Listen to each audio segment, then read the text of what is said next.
Tukoy na Police Major na sangkot sa pagkawala ni Miss Grand Philippines 2023, candidate Catherine Cam Island sinampahan na ng kaso. Inilantad na ng mga kapulisan ang pagkakakilanlan ng mga kalalakihang sangkot sa pagkawala ng Miss Grand Philippines 2023, na si Catherine Camilon kabilang na ang isang police major.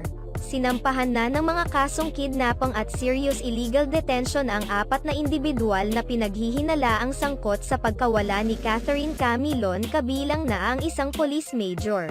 Sa isang press conference, sinabi ni PNP spokesperson Police Colonel Jean Fajardo na ang mga sospek na nahaharap sa mga kaso ay kinilala na sina Police Major Alan De Castro, Jeffrey Magpantay, at 2 John Dos. Nakapag-refer na po sila ng kasong violation po ng particularly kidnapping and serious illegal detention dyan po sa Batangas Provincial Prosecutor Office against Major Alan De Castro, at isa pang nagngangalang Jeffrey Ariola Magpantay, at 2 pa pong John Dos, pahayag ng spokesperson.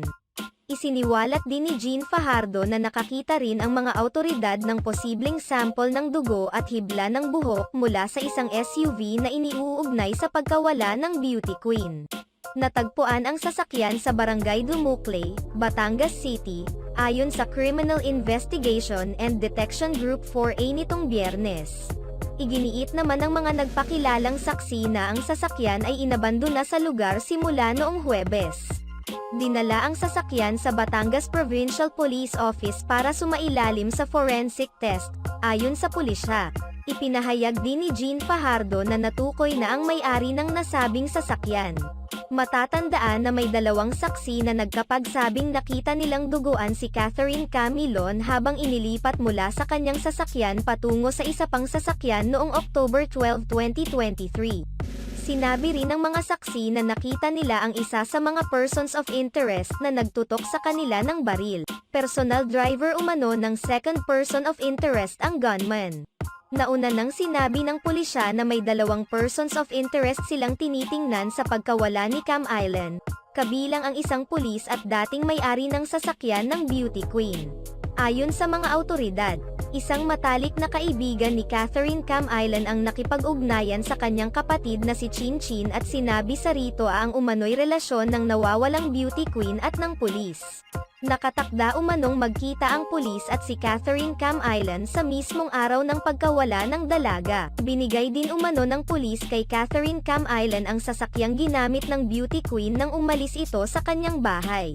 Nakatakda umanong magkita ang pulis at si Catherine Camilon sa mismong araw ng pagkawala ng dalaga. Ibinigay din umano ng pulis kay Catherine Camilon ang sasakyang ginamit ng beauty queen nang umalis ito sa kanyang bahay. Samantala, nahaharap sa reklamong karnapang at estafa ang dating may-ari ng sasakyan ni Catherine Camilon na gumamit umano ng peking address sa deed of sale ng sasakyan. Ayon sa pulisya, hinala nila na sangkot sa karnapang group ang dating may-ari.